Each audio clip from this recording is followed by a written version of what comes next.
Hello friend. आज हम सरल यौगिकों के सूत्र के बारे में बता रहे हैं। यह बेसिक केमिस्ट्री के अंतर्गत आता है। यह हर एक क्लास के लिए वेरी इंपॉर्टेंट है। हम आज सीखेंगे किसी भी यौगिक का फार्मूला कैसे फॉर्म होता है। ठीक है, जैसे जनरली आपको फार्मूला बोला जाता है तो आप कैसे लिखेंगे, इसलिए इस वीडियो को बिल्कुल ध्यान से लिखें और समझ में आए तो कमेंट में ज़रूर टाइप करें।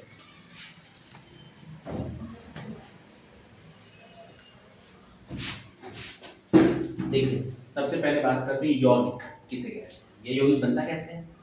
तो धातु और अधातु के मिलाने से क्या बनता है? यौगिक बनता है। ठीक है, धातु किसे कहेंगे? दूसरा क्वेश्चन होगा तो जिसमें प्लस चार्ज उसे धातु कहते हैं, जिसमें माइनस चार्ज उसे अधातु कहते हैं। ठीक, अब जैसे हाइड्रोजन क्लोराइड का आपको सूत्र फॉर्म करना है, फार्मूला फॉर्म करना है, कैसे फॉर्म करोगे? तो हमने लिखा हाइड्रोजन का प्रतीक है Cl का प्रतीक Cl। हाइड्रोजन पे कितना चार्ज होता है? +1 यहाँ लिख दिया। Cl पे कितना चार्ज है? -1। ये उसकी सटीकता भी दर्शाती है। तो कैसे होगा?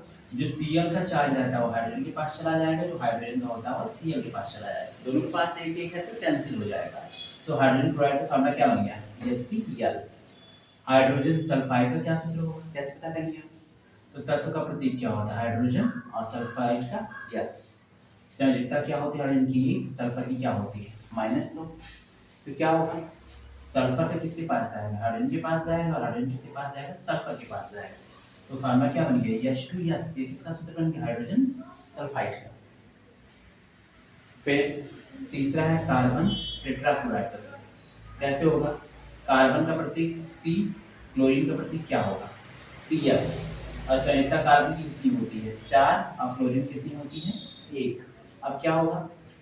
जो क्लोरीन की है कार्बन के पास जाएगा, और जो कार्बन का क्लोरीन के पास जाएगा। तो कार्बन टेट्राक्लोराइड का फार्मूला क्या होगा? CCl4। इसी तरीके से अगर मैग्नीशियम क्लोराइड का आपसे फार्मूला पूछ लिया गया तो मैग्नीशियम पे चार्ज 2 होता है, Cl पे 1 होता है। तो चार्ज Cl का मैग्नीशियम के पास आएगा, मैग्नीशियम का Cl के पास जाएगा, तो आपको क्या बनेगा? MgCl2। यह मैग्नीशियम क्लोराइड का फार्मूला होगा। और किसी भी यौगिक को देखकर आप बता सकते हो इसमें कौन धातु है कौन अधातु है। कैसे? अगर किसी भी यौगिक का फार्मूला लिखा हुआ है तो जो उसके लेफ्ट में होता है वह धातु होता है, और जो राइट में होता है अधातु होता है। Thank you.